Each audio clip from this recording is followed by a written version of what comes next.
Hey everyone, Gordon Critz here, welcome back to the channel. Today we're continuing our deep dive into the Pbirdman mod for Final Fantasy X, breaking down more of the major boss battles I've faced so far. In this episode we will be covering Defender X, Yojimbo, Biran Yenke, and last but not least, Seymour Flux. This is the 6th video in the series, so if you haven't seen the first ones yet, I highly recommend checking them out first. I'll be referencing to them occasionally and they'll help you stay caught up. If you're enjoying the content, don't forget to like, subscribe, and ring the bell so you don't miss what's coming next. If you're new to the Pbirdman mod, here's a quick rundown. It's a custom version of Final Fantasy X made for the PS2 emulators, and it was created by Peter Bird, aka Pbirdman. And this mod completely overhauls enemy behavior, attack patterns, stats, and even sphere grid progression and layout, making the game much more strategic and challenging. I'm currently playing on version 2.6F, so everything discussed here is based on that build. In this video, we'll take a closer look at how these bosses have been changed in the mod, and if you've already fought them, this might help you understand their mechanics more deeply.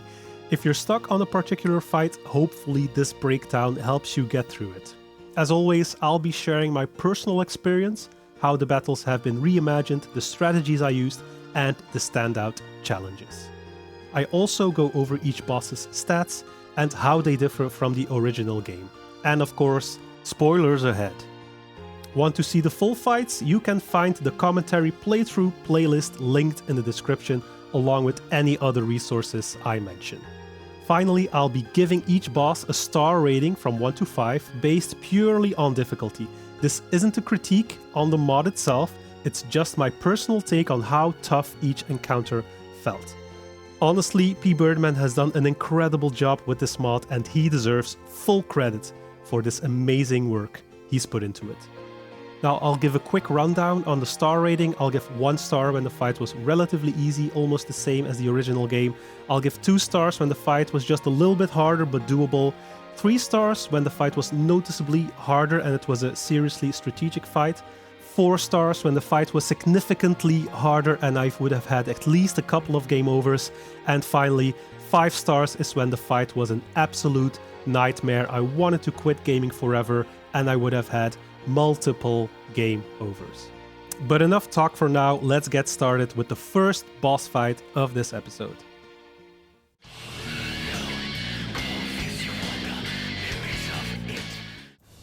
Okay, let's go. So, Defender X, you'll encounter this boss fight between the Calmlands and Mount Gagazet, where the Guado make a final attempt to capture you dead or alive. Now let's check Defender X's stats. Now his HP has gone up just a little bit from 64,000 to 70,000. He's just had a little increase in strength and a much higher bump in magic from 5 to 30. His defense has gone up very tremendously from 1 to 100. That's very significant. Also his magic defense has gone from 1 to 50, which is not something to sneeze at. His luck stat has just increased just a little bit to 17, and his accuracy has been bumped from 0 to 150, so he will never miss an attack, basically. In terms of resistances, his darkness resistance has been decreased actually from 95 to 75, so it's a little bit easier to get darkness on him. His armor break resistance is now a whopping 125%, so he didn't have any resistance before, but now it's 125. He also has Fire, Thunder, and Ice Ward. Again, there is no water resistance. We've also seen that in previous boss battles. It is a returning theme here. And I think this is because none of your Aeons are water-based. They're all, you have Fire, Thunder, and Ice-based Aeons, and I think that's put in place to mitigate that damage. He also has Gravity Ward, that's for gravity-based attacks like Demi, and he also has Aeon Ward. Now, in the original game, he had a lot of immunities already, not as much as Seymour Nadis, but he already had a lot of immunities like Silence, Sleep, Poison, Threaten, Petrification, Slow, Zombie, and Delay as well. Now this last one is a little bit strange because he isn't immune in the Pbirdman mod. He is immune to delay in the original game, but in this mod you can delay him. Now looking at the immunities that have been added in this mod, he is now also immune to Doom, Berserk and Provoke. He's also immune to Power, Magic and Mental Break.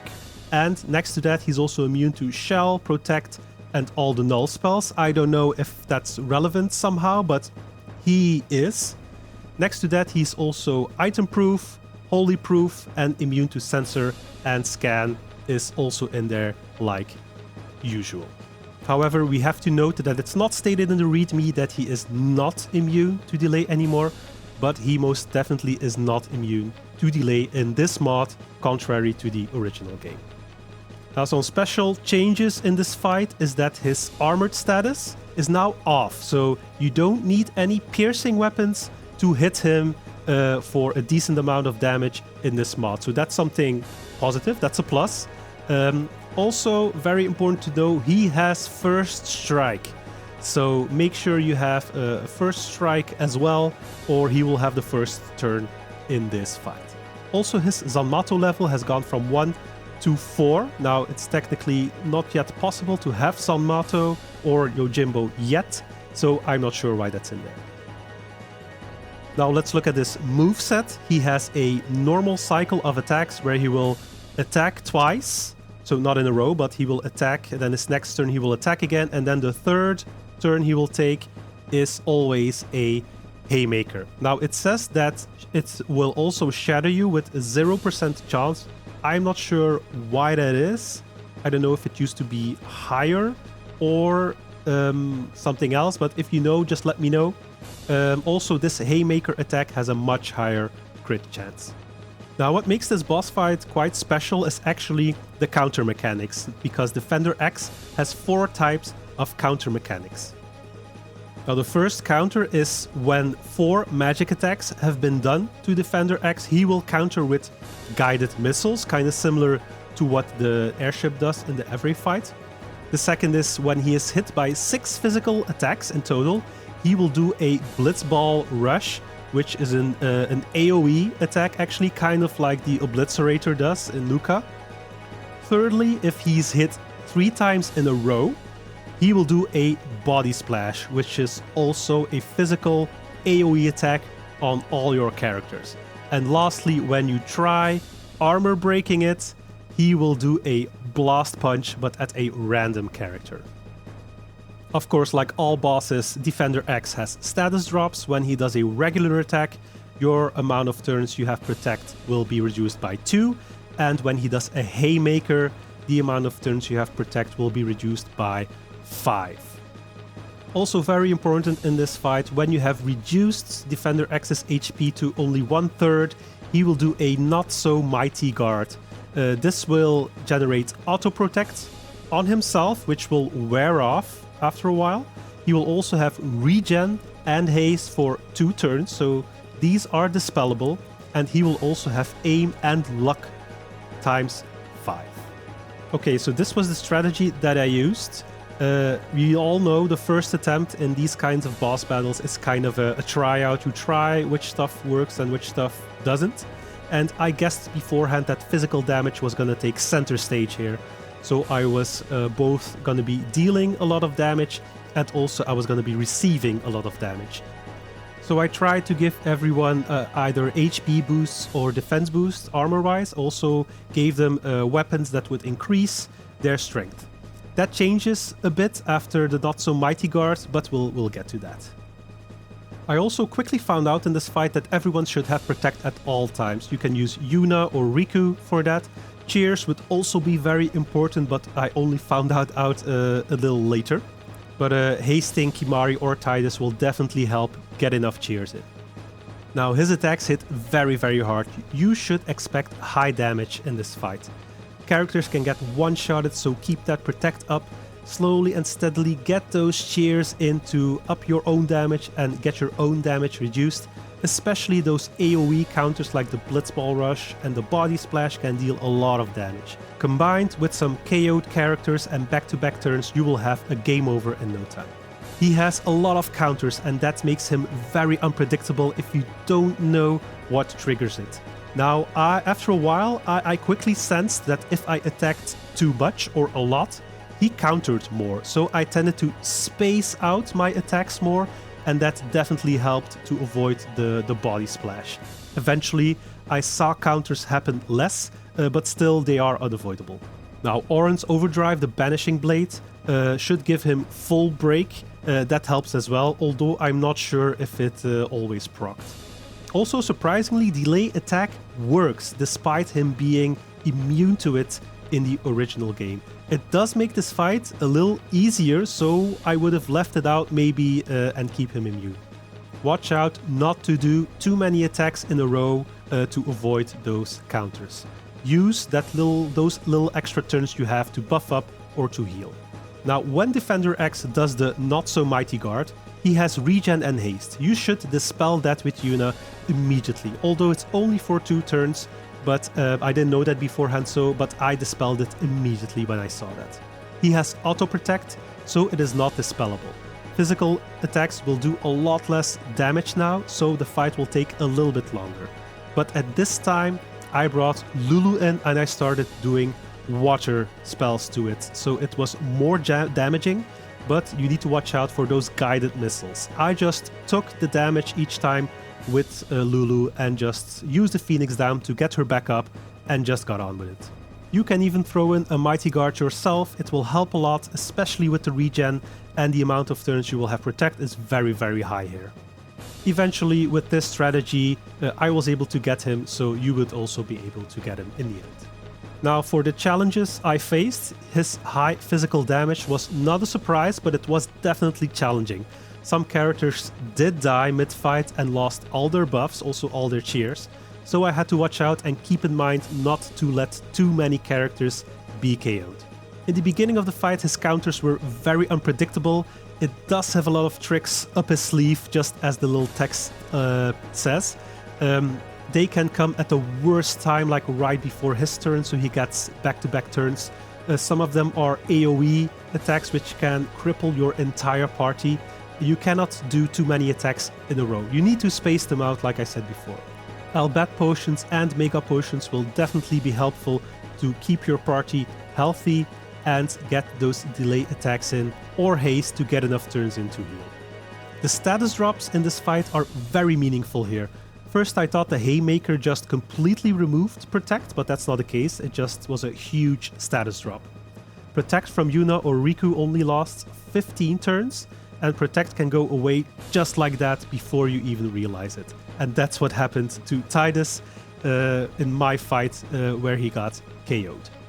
Now, the Not So Mighty Guard he does is very annoying because of the Protect, and you might think it's challenging, but it's quite okay. If you just dispel the regen and the haste, you can still do magical damage until the Protect wears off. Now, I got him eventually on my first try, but I was very, very close to a game over. Now, my final thoughts on Defender X is that it was actually a very, very fun fight full of surprises. I was always waiting for the next trick that Defender had in his bag of tricks. Now, during the fight, the camera changed at least like 2 times, like I was gonna deal the final blow, but it didn't. Now, I don't know if this was intended or not, but it really raised the suspense in my case. If I would need to give some tips to people who are fighting Defender X in this mod, I would say Protect and Cheer are your top priority here. Then space out your attacks so you don't get countered that much, and overcoming the Not So Mighty Guard with magic attacks should do. Eventually, I'll give this fight 2 stars. I really thought it was going to be very, very difficult. Now, I know it's hard to follow a hard boss fight like Seymour Nadis, so in that way Defender X falls off a little, but maybe it's not totally his fault. Some strategy adjustments and just passive awareness that this mod is hard was enough to be victorious here. Now, don't get me wrong, it remains a very fun fight with all the counters and tricks. It's definitely not a damage rush like in the original game. We deal the final blow and Defender X is now an ex-boss of ours, and his defending days are finally over. So, 2 stars.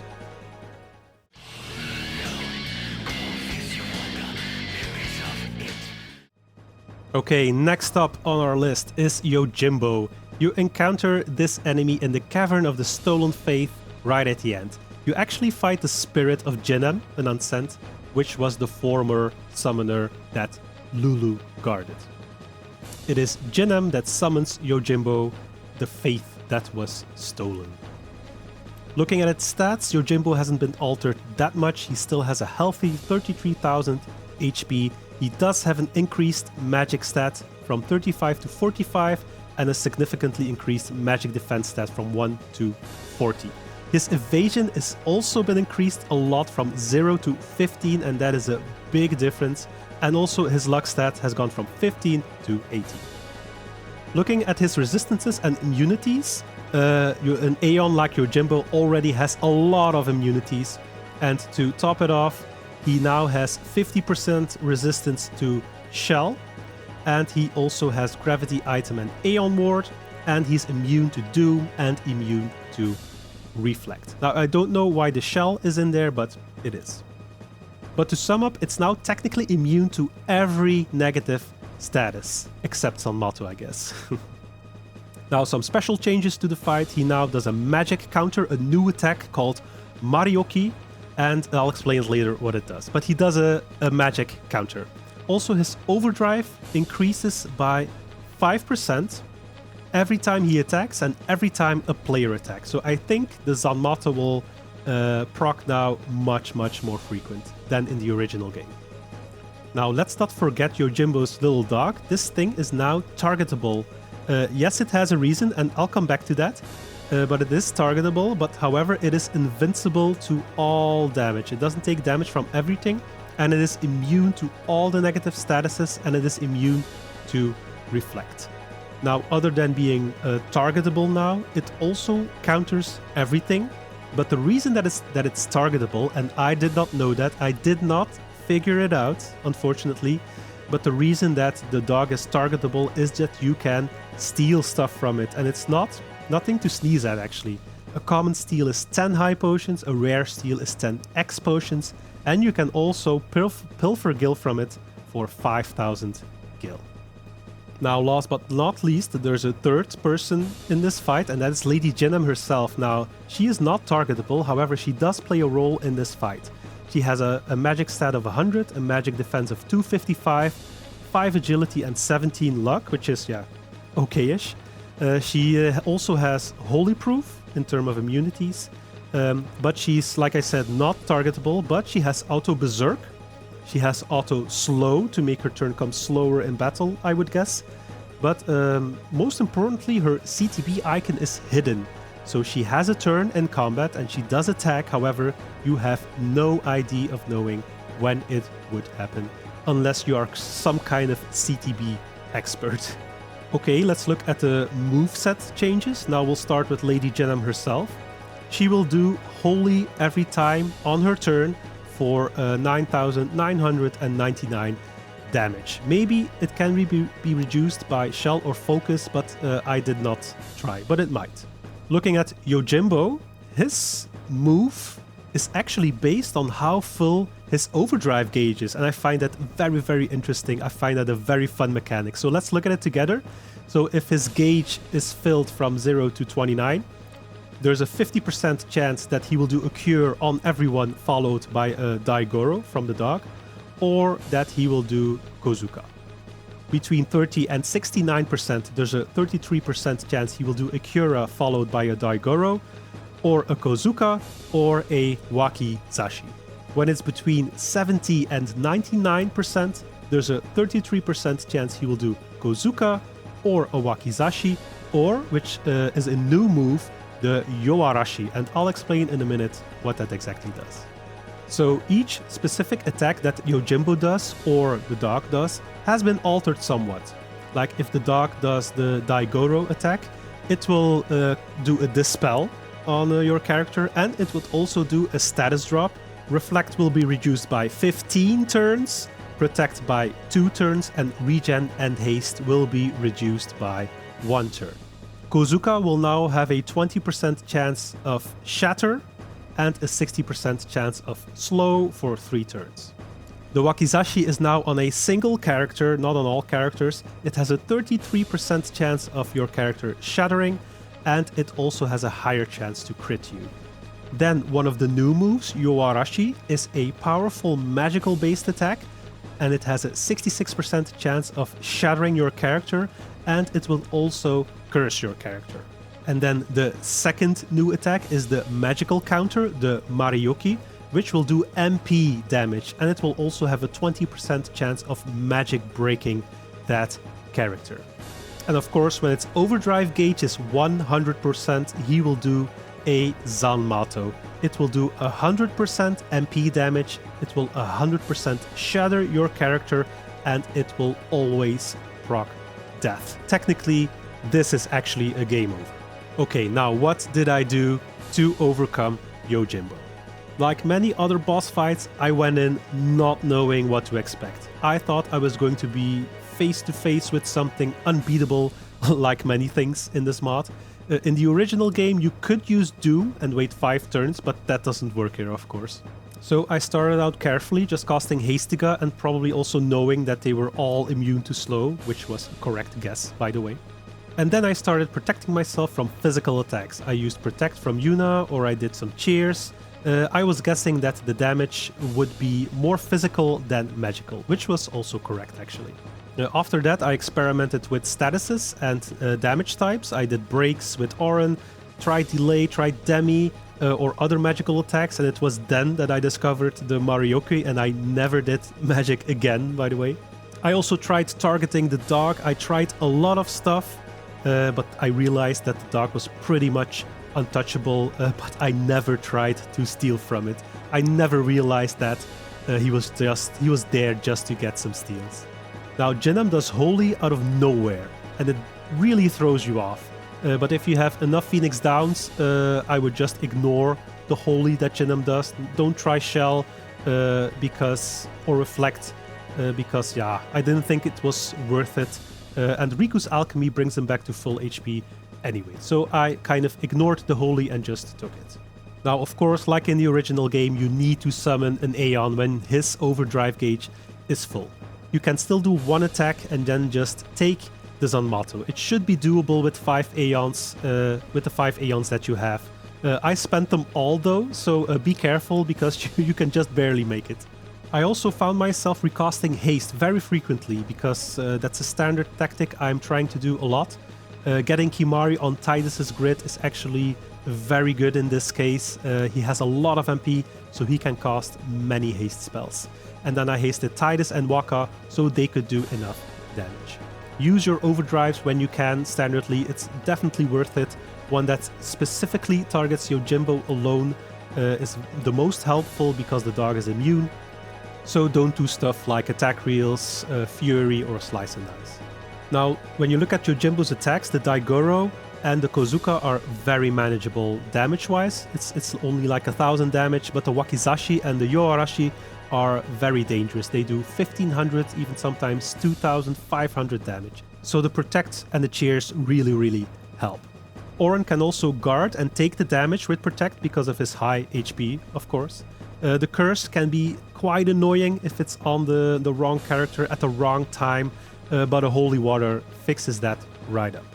Now, Jinam's Holy Attack is an insta-kill, but it's not a big drama. You can just revive your character if you have enough Phoenix Downs. I also didn't want to overload all my characters with too many buffs if I can just revive them. Reflect might even not be that useful in this case because the Daigoro reduces it by 15 turns. So in the end, it's not really worth it. So after a while, I realized that physical damage is the way to go along with Protect. So I used Tidus and Waka because of their high accuracy, because Yojimbo does have high evasion. They do about 1000 damage each, even more if they have cheers on. Auron and Kimari can also attack, but they will miss much more. The key is to keep doing consistent damage because Yojimbo does do Cure and Cura, and they can be significant if it's stacked, so you need to watch out. The easy thing here is that you'll know when you're halfway when Yojimbo slumps. So use Tidus and Waka for their high accuracy, like I said. Use weapon with added damage, the Brotherhood or strength plus X%. Lulu's magic gets countered with MP damage, so I would just advise not to do that. And eventually you'll get the win. Just keep going and eventually you will get the win. Now in terms of the challenges, I'm so bummed that I didn't figure out the dog. I was really overthinking it, but at this point in the mod, it's really difficult to know these kinds of things because anything can happen and it's very difficult to try everything in your arsenal. But in the end, it's not the end of the world as well. Yojimbo's attacks were actually very manageable, so there's no real challenge there. But you still need to summon an Aeon for the Zanmato, so no real surprise there as well. Maybe Jinam was the biggest challenge in a sense. The holy attack really caught me off guard, and she does not appear in the CTB, so it's always unexpected, and it remains unexpected.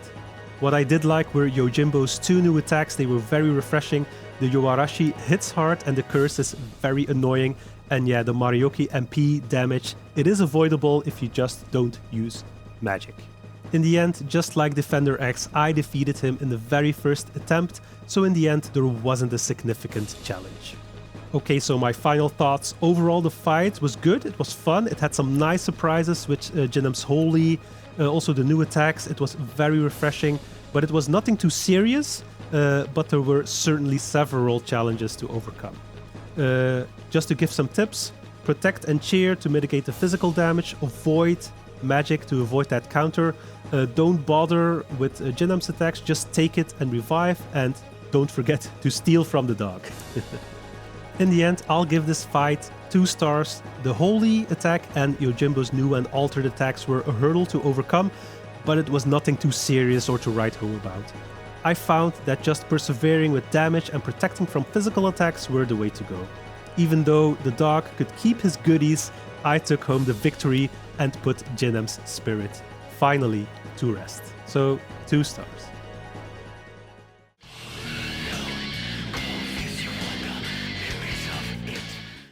Okay, next on our list is Biran and Yenke. This fight is the pinnacle of Kimahri's story arc to regaining his honor with the Ronso tribe. You fight Biran and Yenke solo with Kimahri as always.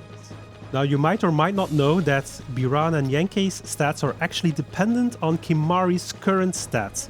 I will not go into detail on how this is calculated, but I'll show you how it's done in the mod. Now let's take Biran first. His HP is based on Kimahri's strength and magic stat, but now it's increased by 12.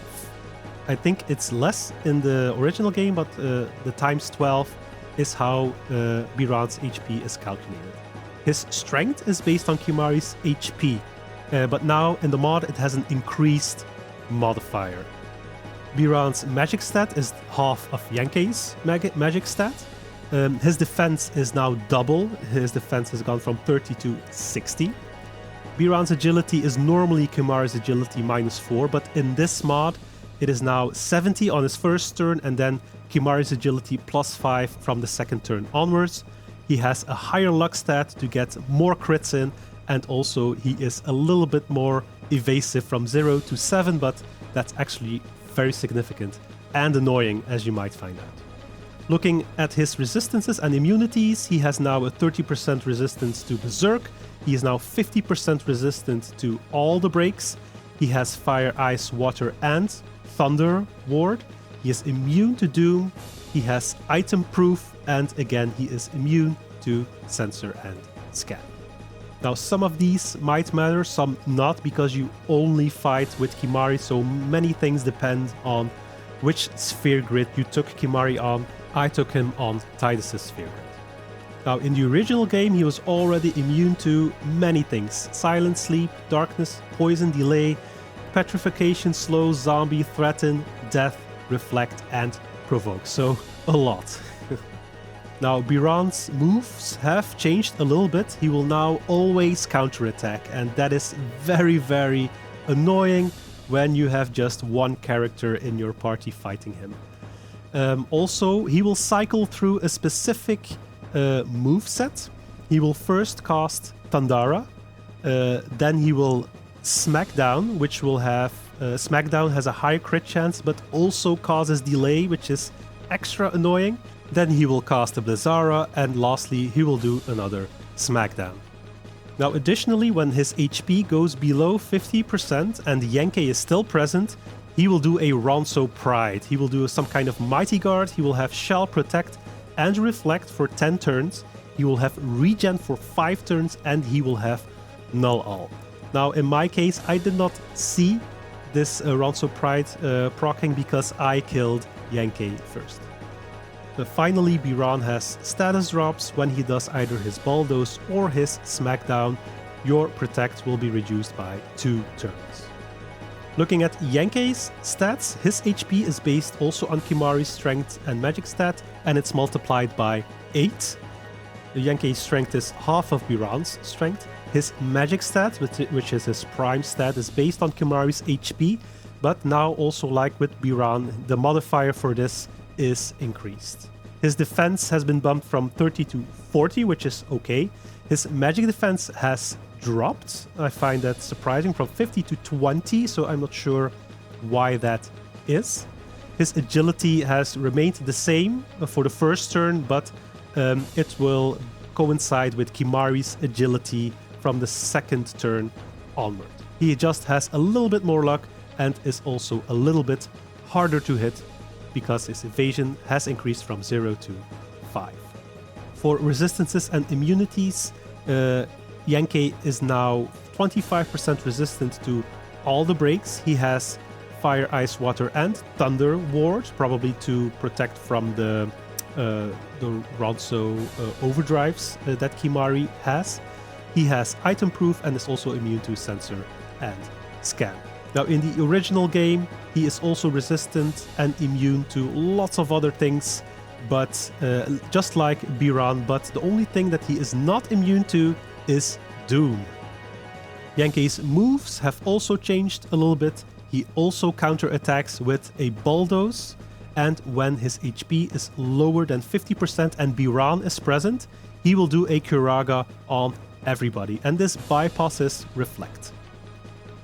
Now, if for some reason you were able to Doom Yenke and Biran is not present anymore, Yenke will self-destruct. Now, I didn't see that happen, but when I see the power on this move, I think it's an instant game over, actually. And finally, he has a status drop. When he does a Bulldoze, your Protect will be reduced by 2 turns. So what did I do to win from Biran and Yenke? Now, Kimahri fights this solo, but he cannot learn any overdrives from Biran and Yenke. In the original game, that was the case, but in this mod, that's not possible. It's kind of disappointing, but yeah, what can you do? It is still a challenge mod, so yeah, it probably makes sense. Just make sure that Kimahri has a weapon that bumps his strength as much as possible, because Biran and Yenke are practically immune to almost everything else. Some armor with high defense bonus or HP bonus will help as well. As we always should do, only attack when they are opposite, because they guard each other, just like in the original game. You need to wait until they are on opposite sides to do an attack, so they do not guard each other. So I never saw the Ronso Pride move from Biran because I killed Yenke first. So the first thing on my checklist in this fight was casting haste and trying to get 5 cheers in, because I was on Tidus's sphere grid, so I could do cheers. Try to recast that haste every time it wears out, because it will help you get enough turns in, and Biran and Yenke have a lot of turns. They outnumber you 2-1, so you need those turns. The cheers will also get your attack and defense up as high as possible, because you will get attacked a lot and take a lot of damage. Also think about trying to split their turns in the CTB so they don't get back-to-back turns, and that way you can get them on opposite sides and have a window to attack them. Also try to heal yourself with high potions or X potions when needed. Like I said, I always take out Yenke first. That's what I always did. But now it's important because there is no way to reduce magic damage from Yenke, so get him down as fast as possible. Sometimes I used the Jinx ability, but I'm not sure if it helped. They will both do a significant amount of damage, so you are going to use a lot of high potions. At some point in this fight. I found it a little ridiculous and frustrating. I think I almost used 15 to 20 high potions and 2 X potions to top it off. They do have a lot of HP, so it will take a while, and they will also evade some of your attacks because of their higher evasion, which can make it take even longer. But eventually you'll get both of them if you play your cards right and unleash that Ronso overdrive at the right time for some high damage. Now, I don't know if there were real challenges or difficulties in this fight. The high damage is something definitely to remember, and you need to remember that you are outnumbered 2 to 1 in this fight. That matters a lot regarding to the amount of turns you have and the damage that you take. Other than that, the Kuraga from Yenke was maybe something special, but nothing was really surprising or throwing me off. I was kind of more disappointed that I couldn't learn new overdrives, but hey, what can you do? Just like the other 2 bosses, Defender X and Yojimbo, I got Biran Yenke on my first try, so there were no actual real challenges. Now, my final thoughts: despite it not being that difficult, this fight does have a special feeling to it. It is a more story-driven fight. It is Himari's personal story arc that culminates to this specific fight. And in that sense, it is a very meaningful and therefore very enjoyable fight in that part of the game. However, this review is about the difficulty and not the drama. Tips I would give for this fight: haste yourself and cheer yourself if you're on Tidus's grid, which I would presume you are. Take out Yenke first and make sure you have enough high potions to heal yourself. In the end, I'll give this fight only 1 star. There was no great change in difficulty, in my opinion. It just felt as easy as in the original game. It just took longer and was a little bit more annoying due to their higher HP. So in a sense, the difficulty was more or less the same, but with some extra steps, let's say. But eventually I wiped the floor with these 2 brothers, so 1 star.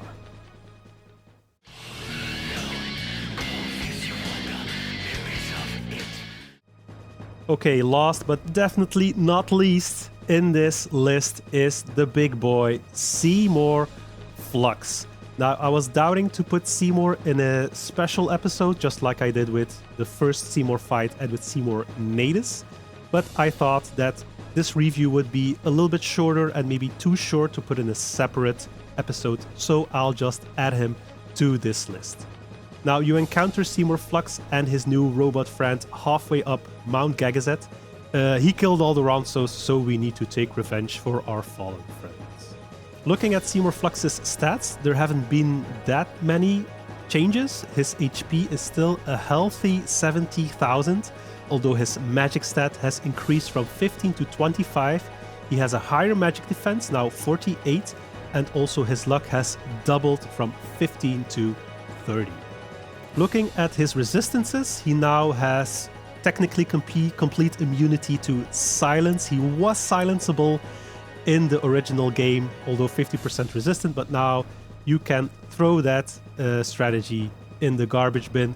His poison resistance has been reduced from 90 to 20%, but just like in the Seymour Natus fight, he takes a total of 0 poison damage, so don't bother poisoning him, he just doesn't take damage. Next to that, he has Fire, Thunder and Ice Ward, so again he does not have Water Ward. He has Item and Gravity Ward as well. He also has Aeon Ward and Auto Reflect. That last one is a very important one to remember. Next to that, he has some extra immunities. He's now immune to Sensor and Scan, and he's also immune to Zanmato. You can have Yojimbo at this point, so Zanmato is definitely possible, but I'm already seeing that Pbirdman will probably make many bosses immune to Zanmato. Now, you will see that Seymour is also immune to Protect, and I think that has a very specific reason, because during the fight, Seymour will also cast Protect on himself. Now, you need to know when you recast a spell like Protect on someone that already has Protect, that new Protect you're casting is not overriding the old one. The old one just remains. And you also need to know that in this mod, positive statuses are finite. So I think Pbirdman modded this in so that you would not cast Protect on Seymour, so that the Protectia that he casts during the fight, which is auto protect and not dispellable, would not connect. Now this doesn't seem like he has many immunities, but if you're adding these to the immunities he already had in the original game, he is basically immune to everything. I'm not gonna list them up. Again, he is practically immune to everything. Now let's look at his little robot friend, Mortiorcus. His HP remains the same. It's not like in the Seymour Natus fight where it's a lot higher. Now it's just a healthy 4000 HP. He is immune to sensor and scan. He has just a little bit of luck increase, and he is also immune to Zenmato. Some other changes to this fight is that the talk ability has now been removed, contrary to the Seymour Natus fight. Now, if you summon an Aeon, it will be banished by Seymour after one move, so that's already in the original game. However, he will also banish Waka when he does an attack reels. That really threw me off guard, and it definitely happened, so be careful to not do an attack reels on Seymour. Also, when you try to dispel the protect that Seymour will cast during the fight, he will counter that with a Sloga, but I think that's also in the original game, but I'm not sure, but I'm mentioning this here just to be safe. Again, just like all Seymour fights, this fight has different phases. Now there are two main phases. The first phase is when Seymour's HP is above 50%. I'm gonna call that the move cycle phase. And then there is a phase in this fight where his HP is below 50%, and I'm gonna call that the total annihilation phase. Now, during the cycle phase, there is no more zombie full life combo that was in the original game. He now cycles through specific moves. The first move is almost the same as in the original game, and that's the Lance of Atrophy. It will have a 100% chance of zombifying your character, which is in the original game, but now additionally it will have also a 40% chance of inflicting darkness for one turn. The second move that will happen is the Spiral of Death, and that will be casted by Mortiorcus. He will reflect the spell actually off of himself, and it will have a 20% chance of shattering your character.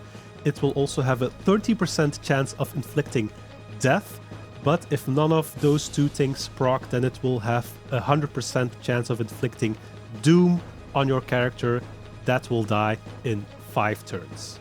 So that Spiral of Death move, that means you're either dead or dying. But that also means that if you have a death ward, that will protect you from the death proccing. You might also want to prefer actually your character dying instead of having doom. I'll explain that a little bit later, but actually your character dying is better than getting doom, in my opinion. The third attack that Seymour will do is Peaceful Slumber. So this is a magical based attack. It will hit everyone in your front line, and it will have a 20% chance of inflicting sleep for one turn that is unblockable. Now, I don't know what unblockable means, because the README says 20% chance, but maybe if you have Sleep Ward, it will not block it in any way, so I'm not sure. The fourth move that Seymour will use is Demi, nothing special about that. Then after Demi comes a mysterious new move called Demoralize. Now, it will not do any physical or magical damage, it will do CTB damage. Now, how much that is something unknown to me. I'm not sure how that works, but I think it kind of works like Delay. It bumps you down in the turn order. Next to that, it will also give you Jinx +1, and don't forget that those Jinxes stack unless you die. Also important is that the Demoralize attack will also inflict status drop. It will reduce your amount of turns you have Protect, Shell and Reflect by 5, and it will reduce regen with 4 turns. And then lastly, the sixth move in this cycle is the Cross Cleave, which is the same as in the original game. It does high physical damage, and additionally it carries a status drop. Protect will be reduced by 6 turns. Now in this cycle phase, when Seymour goes below 75%, Seymour will cast Protectia on himself. It bypasses Reflect, It induces auto protect that is not dispellable, so it will remain until the end of the fight, and it's also not affected by silence. Finally, when you have been able to bring Seymour down to 50% of his health, we will go into the total annihilation phase. Two important things happen here. Passively, Seymour's magic stat will increase from 25 to 40, which is very, very, very damaging. And also, he will use only once a Mega Potion on himself and on Mortiorcus. He will also cycle through a new set of turns. The first thing that he will do after the Mega Potion, when it's his turn, he will cast a Flare Jaw on one of your characters. So it will bypass Reflect, it will just hit one of your characters. Then the second thing that Seymour will do is wait, he will do nothing. But then the Mortiorcus will start the total annihilation phase. Then you will see that Seymour's next turn will be Seymour just using a potion, but when then Mortiorcus' turn is up next, the total annihilation will happen. And total annihilation will do high magical damage, and it will be about 10 hits in total. And to top that all off, Flare Jaw has a status drop. It will reduce Reflect by 5 turns, and total annihilation will reduce Shell with 2 turns per hit, and that's a very important thing to remember. Okay, so what did I do to overcome Seymour Flux? Make sure first and foremost to have enough healing items, enough holy waters, and enough remedies. At the start, I put Yuna, Riku, and Tidus in the front line, and I started with a Hastica almost like every boss battle. We want Yuna hasted to have her do Shell and Protect very quickly to people in the front line, especially Auron actually. We also want Riku to be quick in healing or using items to remove statuses, and we also want Tidus hasted because he needs to do quick damage. Also, when you can, switch out the Sonic Steel for Tidus' Brotherhood, it will do much more damage, and Seymour is not warded against water. When the Lance of Atrophy hits, try to recover from that zombie and or darkness as soon as possible. Now you might consider holding on to that zombie to avoid the insta-death from the Spiral of Death move. However, you need to consider that Doom is actually just delaying death, and it might proc at the wrong moment in the battle, so it's kind of a liability. The death might also hit another character than your zombied character, so please be careful with that. Use this however you'd like, but also think about it. Now, Yuna plays a very important role here in buffing our front line. She needs to cast Shell to avoid getting high damage from Slumber or Demi. And she also needs to cast Protect to survive the Cross Cleave move, which does high physical damage. Especially Auron and Tidus are going to be in the front line a lot. And also Cheers from Tidus might help. But a death or a KO happens very regularly. So it might be that you do the cheers, but your character dies. That's very likely to happen. Don't forget that lunar or light curtains from Riku are also a possibility. Now, optionally, but I would highly recommend it, you can also have a Reflect strategy. So you would cast Reflect on someone that's in the front line a lot, like Auron, and you can have Lulu cast spells at Seymour or Mortiorcus for some extra damage. Use water spells because he does not have Water Ward. And also in my game, I bought the booster Cactuar from once on Mount Gagazet, so Lulu did some huge damage with her water spells. Now for physical damage, I would recommend doing it with Auron or Tidus whenever you can. Waka and Kimari are also options of course, but their damage output is a little bit less. Seymour doesn't heal in this phase, so you can go about it at a steady pace, but don't take too long of course. Now, Spiral of Death plays a huge role for Doom and Death, and that can really decide the future of the fight. Because in this way, characters can go into the total annihilation phase having Doom, and that is very, very bad. Just make sure that you get out of Doom either by purposefully dying or just having enough turns and dying from the Doom itself. Now, the CTB in this fight is actually always a best case scenario for your planning, because the Slumber can put you to sleep, that can screw with your amount of turns, and also the Demoralize that does CTB damage can be very bad for tactically planning the amount of turns you have, especially because Demoralize is just before the cross-cleave move, and prepping for that move is very important to not letting characters die or take too much damage. It's also very important to constantly check your buffs if they're on or not. Many status drops in this fight will make them go away very fast. Just look at the Demoralize move. And Reflects is also a very dangerous one to lose if you're not paying attention. It definitely happened that I casted the spell on Oren when his Reflect was gone. Cross Cleave is a devastating attack, we all know that. It can just one-shot Lulu, Yuna, or Riku just like that. Using the defend action really helps, so try to prep for it right before the Cross Cleave move. Defend, use it, it's really helpful. It's also a fast move, so when you want to use it, first check, like if you just simulate using an item or changing gear, that you don't lose a turn, that you don't check if you don't have an extra move before the cross cleave happens. Now, because Demoralize is right before the cross cleave, it can really screw with your turns, so be careful. After the cross cleave, Seymour always immediately afterwards does his Lance of Atrophy. Now, the Protectia that will proc when Seymour's health is at 75% is annoying, but it's not that devastating in the end. Just like with Seymour Nadis, knowing what moves are coming is already half the battle.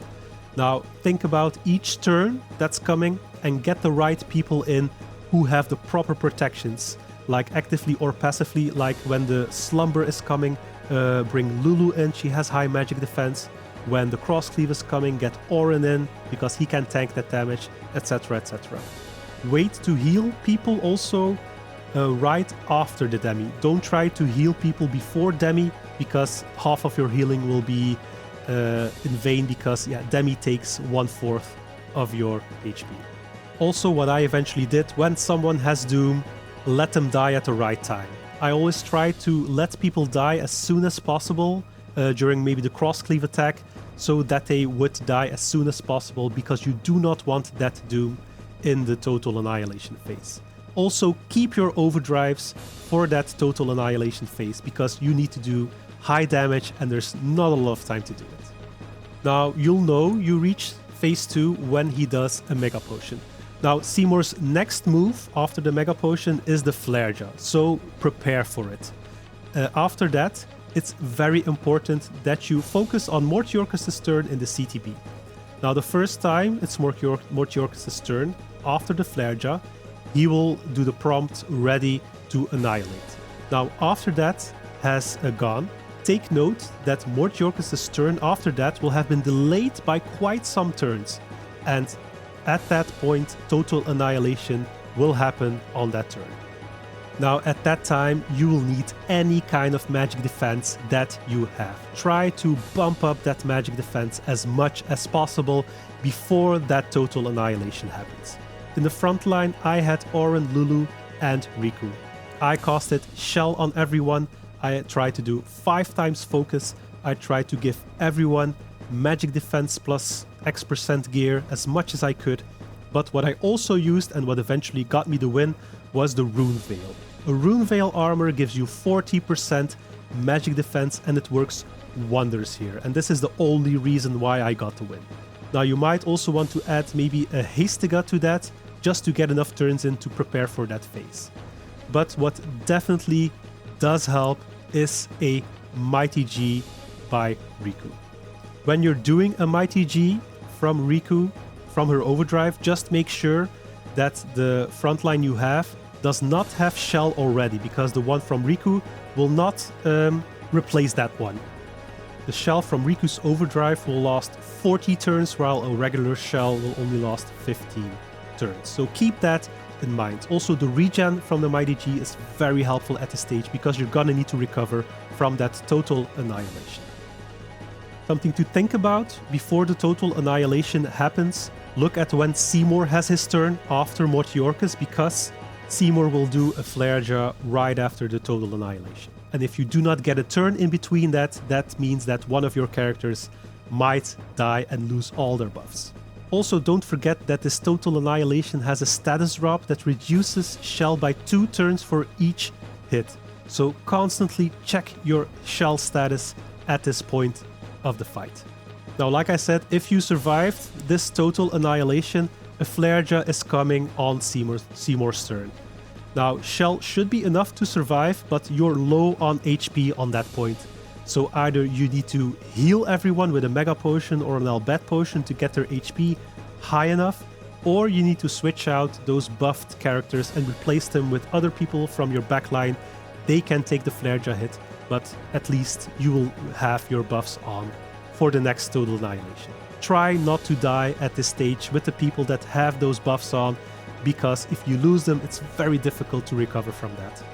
After Seymour's Flareja, you will have a certain amount of turns to heal, buff up again, and get ready to do that next total annihilation. And then rinse and repeat.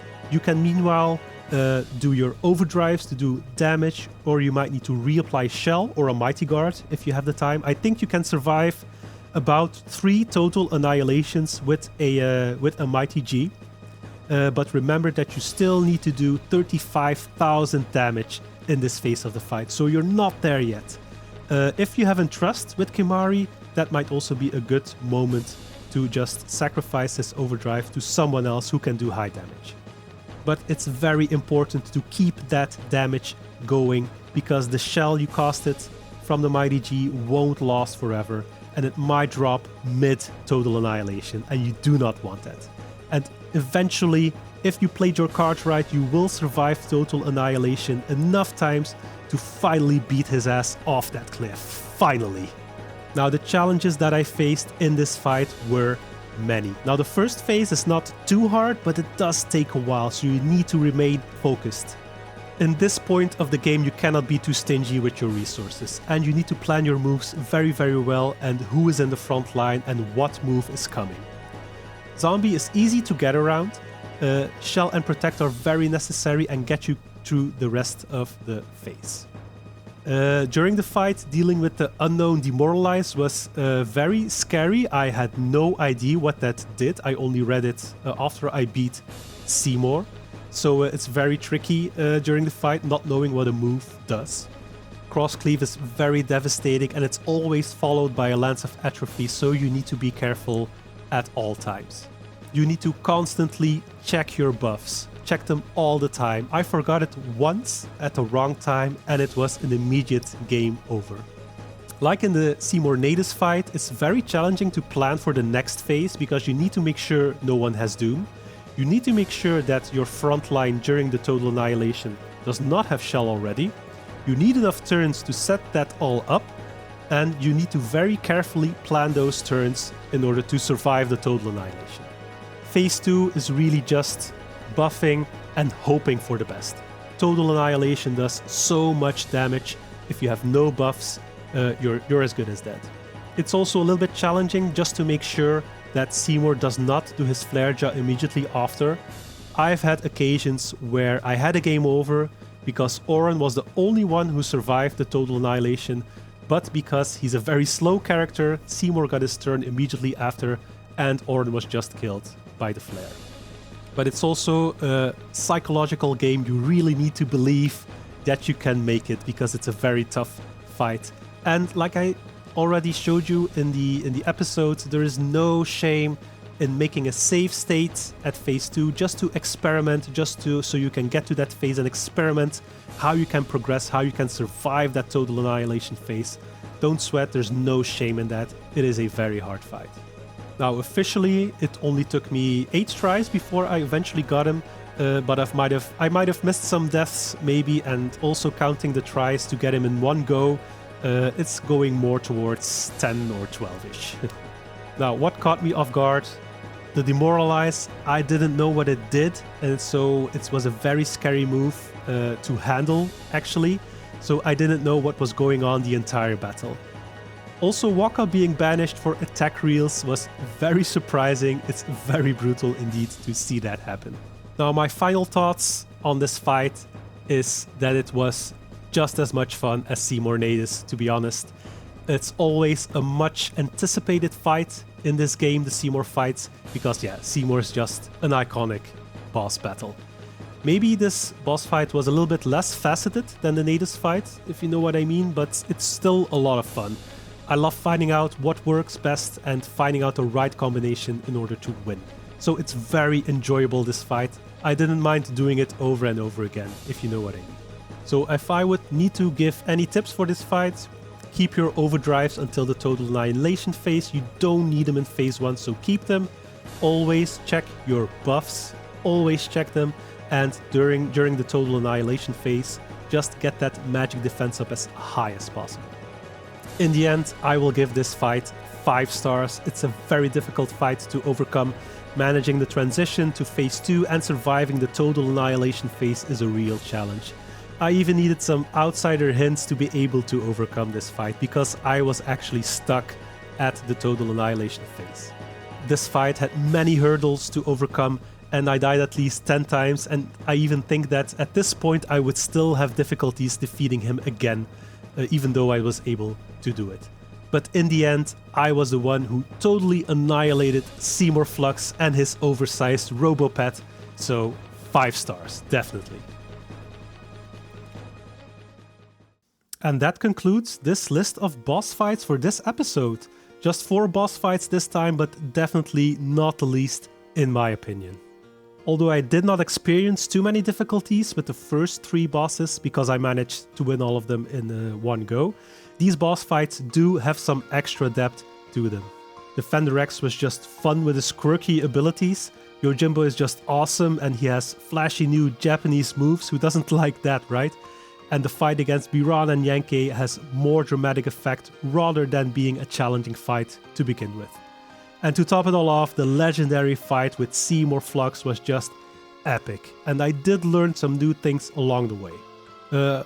I shouldn't overcomplicate things. It's not always the elaborate strategies that eventually will get you to win. Just protect, cheer, and attack can be the way to go, right? Secondly, always steal from everyone. I missed some good items from the Yojimbo's dog, but hey, now I'll remember to steal from everything and everyone. And lastly, check your buffs constantly. They can mean the difference between life and death. And that's a wrap for now. I'll never claim to be a Final Fantasy X pro, but I absolutely love diving into this game and sharing my battles against the Pbirdman modded storyline bosses. Hopefully you found this fun, helpful, or at least entertaining. But the adventure doesn't stop here. I'll be continuing the series as I take on even more of these epic foes.